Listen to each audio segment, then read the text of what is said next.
দুরুদ, ইস্তেগফার, দোয়া ইউনুস, এই তিন আমল পাশাপাশি ইয়াজাল জালাল ওয়াল ইকরাম, এই চারটা জিনিসকে এমনভাবে ধরছে, বিশেষ করে দুরুদ, স্পেশালি সারাক্ষণ দুরুদ।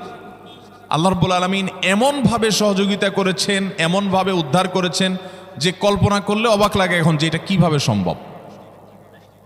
ভাইরা আমার, এক সাহাবী নবী করিম সাল্লাল্লাহু আলাইহি ওয়াসাল্লামের কাছে এসে বলছি, ইয়া রাসূলুল্লাহ, আমি যে দোয়া করি এই দোয়ার মধ্যে আমি নিজের জন্য করব, আমার ছেলে মেয়ের জন্য করব, অনেক কিছু করব, এটা সেটা, রিজিক চাইবো, সুস্থতা চাইবো, অনেক কিছুই তো আল্লাহর কাছে চাইবো।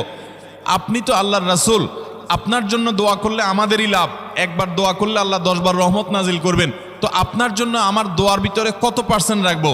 সাহাবী বারবার বিভিন্ন পার্সেন্টেজ বলছিলেন যে 3 ভাগের 1 ভাগ আপনার জন্য রাখি ইয়া রাসূলুল্লাহ, অর্ধেক রাখি, আরো বেশি করে রাখি। তিনি যত বলছেন নবী করিম সাল্লাল্লাহু আলাইহি ওয়াসাল্লাম আরো বাড়ানোর জন্য তাকে উৎসাহ দিচ্ছিলেন। এক পর্যায়ে যখন তিনি বললেন, ইয়া রাসূলুল্লাহ,